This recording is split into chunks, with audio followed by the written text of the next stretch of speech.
I didn't know. I just lost my father. Okay. If you find it difficult to be accountable to yourself and your weight loss goals, we need to talk. I need you to know that you are not an anomaly. Many, and I do mean many individuals, myself included, have times where our ability to maintain and evoke self-discipline is fleeting. The funny thing is that we can be motivated and disciplined in other areas of our lives, no problem. Yet, when it comes to carrying that over into the habits for weight loss success, we stumble, right? Why is that so? Here are a few reasons why it's a struggle for you and I to hold ourselves accountable and some solutions to help us overcome that hurdle. Okay? Disclaimer. Understand that working with a weight loss therapist or a registered dietitian, even your primary healthcare provider, can provide you with specialized guidance tailored to your needs. Today, take what applies to you and pass the rest on to a friend. Share the video. I've worked with ladies.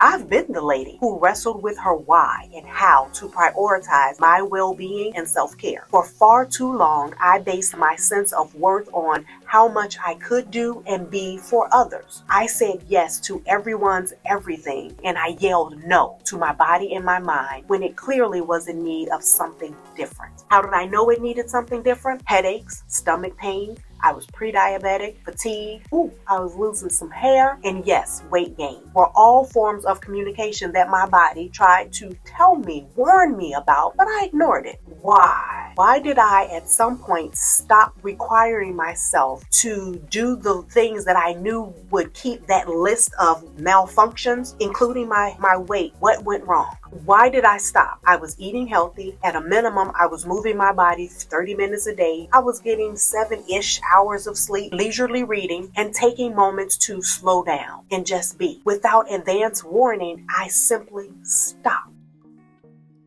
You ever have that happen to you? You are on the track doing all the things and then you just stop. You don't know where, why. And it happens, the stop, the pause, stops for a day that turns into a week, that turns into months. And you look back and you go from 5 pounds here to 10 pounds here to 20, and then you're all the way back to the starting point. As I was gathering the courage to come back to me, examining how I had gotten so far off track, I realized that I didn't feel worthy enough to invest in me. That's hard to say. In my mind's eye, my stock value in me dropped. And you don't have to be a stockbroker to know that a drop in stock value, that's not a good thing. Nobody's looking for that. So what do we need to do in order to get past that if that's you? If you're going, yes, nodding your head, what do we need to do? We have to be willing to open our hearts to ourselves now, where we are in this very moment. Too often we wait for all the pieces to fall perfectly into place before we are willing to give ourselves permission to love ourselves, like ourselves, be loving towards ourselves, to be okay with ourselves. Instead, we give up and we play squirrel. You know how squirrels, they're out, and when you walk past them, they go like you can't see them. Yeah, we do that in our own lives. We see the things that are coming at us, the boulders rolling our way, and we go, I'll just stay here until everything gets better. I'll just remain this way until I reach that goal, not realizing that this does not allow for momentum to happen. We can't do this and get a different kind of outcome. We have to remind ourselves that it is okay, that we can show up for ourselves in small, meaningful ways, shortcomings and all. To remind myself to stay accountable to my good. And this may sound very basic and elementary, but I would stick a Post-it on my bathroom mirror that said, taking care of my body and mind is an act of self-love. We have tons of devices available for us to use that can do the very same thing that Post-it did. However, there was more meaning, more connection to that, seeing those words written in my own handwriting, as sloppy as it is, that made me want to do better for myself. I don't know. It could just be me. But yeah, you don't have to do a Post-it. But it was just something about every time I went in there to do something to my hair, or brush my teeth, or even clean the bathroom, I got to see that reminder to myself that I was telling myself that I'm good. I'm okay. It will be okay. Learning to love myself differently opened my understanding that an obstacle to my inability to remain accountable to myself and to my goals was that I did not have a strong enough why. Why is losing weight important? Is it because the doctor said it should be important? Is it to offset looks and hush comments we believe others are making about us in the state of our being? Or is it because we feel that being a little bit lighter in body would unburden other organs and bodily functions? I don't know. There could be a lot of reasons, but what is the why? Taking some time to reflect on why weight loss is important, or why anything is important really, can help to strengthen and reinforce your personal motivation to carry on in the face of trials, obstacles, breakdowns, things falling apart, things just not going right. It gives you that sense, that understanding for why you want to keep going. During and at the end of my reflection time, my motivation and my why for why I wanted to stay accountable to myself is I want to continue to give my children, my adult children, clearance to soar in life and not feel summoned to alter their lives to take care of me because I made a choice not to care for myself by neglecting to address avoidable health issues. And weight gain, excessive weight gain, was one of those such things for me. I don't feel any sort of kind of way right now. I understand that accidents happen, car crashes happen, planes explode, tragic things happen. There are some things that are unavoidable. I said avoidable things: hypertension, diabetes, pre-diabetic diabetes, high cholesterol, weight gain. All of those things are avoidable things that we can work towards. When I say weight gain, I mean not being within the weight range that works for you in your body type, in your age, your height, right? Your body range. There's a range. Everybody doesn't have to be 125 pounds or 150 pounds. You could very clearly be 170 pounds, and that could be a good weight range for you. So with all of that said, I'm curious what your time of self-reflection revealed to you. So we have to talk about it. It's the elephant in the room and a major obstacle to why we struggle to hold ourselves accountable in a quest to lower our body fat percentage to being within a healthy weight range, and that is allowing ourselves to overeat. And you can't convince me that I am not the only one who has turned to food when bored, sad, stressed, lonely, to celebrate, or some other form of coping. Yeah, I know I'm not the only one. What can we do about this elephant that's in the room? One way to neutralize overeating is to courageously, because it takes courage, recognize and understand the triggers that precede that first thought that made food a viable solution to something other than genuine hunger. Pause the video and get back and hear that. What made food a viable solution to something other than genuine hunger? Gotta unpack that a little bit. And when you do unpack it and pinpoint it, mind if I share a quick story with you? I will try not to get too emotional again, because I recorded this once. The sound wasn't.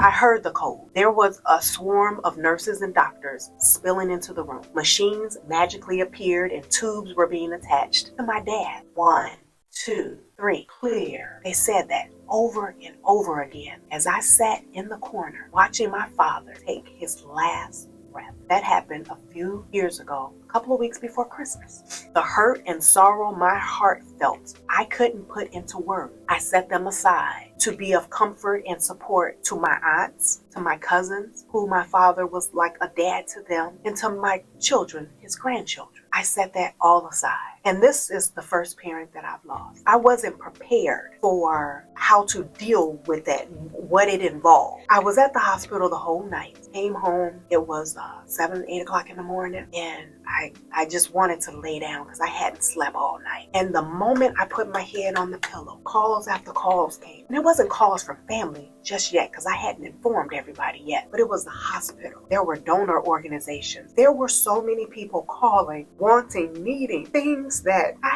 hadn't. So many calls were coming in and I wasn't ready for that. They wanted to know, when were we going to pick up the body? Where was it being sent to? I didn't know. I just lost my father.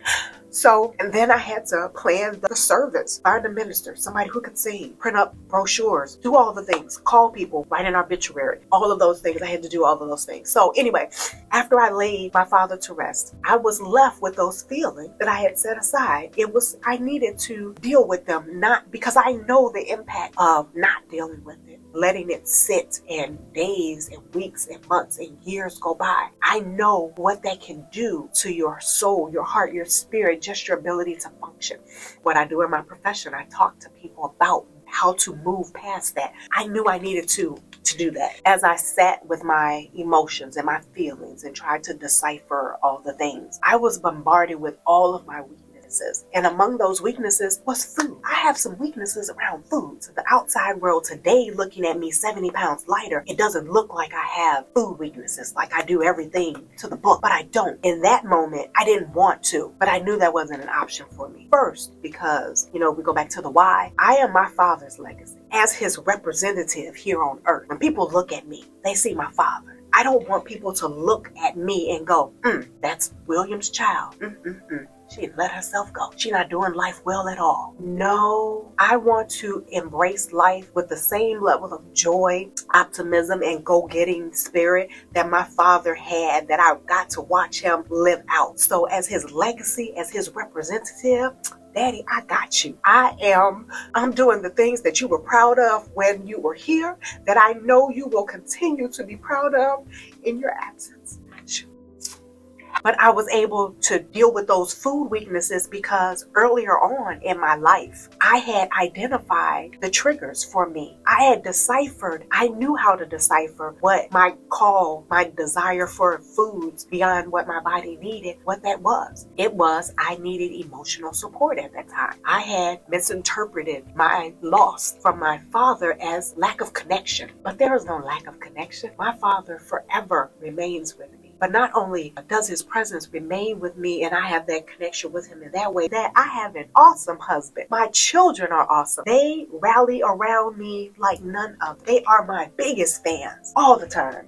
So instead of running to food, I made a choice to place myself in the presence of my family, to ask for more hugs. I'm not a huggy, touchy-feely person. I'm asking you for a hug. I need it. I lingered around people a little bit longer than normal. I am an introvert. I enjoy spending time with me. I allowed myself to be around others a little bit longer. I reached out to family, friends, my support network. That was so much more cathartic for me than stuffing my stomach and my emotions. I strongly urge that before you are faced with another something that feels like it took the very breath from your body, before you find yourself staring down into a bag of chips or going for a third helping of food, use the time now when things are calm to re-examine past times. Let's learn from our past, right? The history is a great, wonderful tool for how to move forward. Reflect on those past times of overeating to figure out what was going on. Ask yourself and jot down, how were you feeling? What feeling or experience were you hoping eating would give you? Then list 3 options you'd be willing to try the next time a similar situation presents itself, and assess which options prolong or stop your desire to overeat. When I did this exercise for myself, on my list, I had to paint my nails. Very hard for me to eat something with wet nails. I used the power of breath. I would set a timer for 3 minutes and I would practice this breathing technique. I required myself to eat whatever I was eating from a plate. I called on family. I called friends and others who were part of my support network. Shameless plug. If a support network sounds good to you, did you know that I have a free, growing Facebook group where we can stay connected, have more personalized chats, and keep each other accountable? So pop on over there now and join, because you're just one decision away from improving your health and reaching your goals.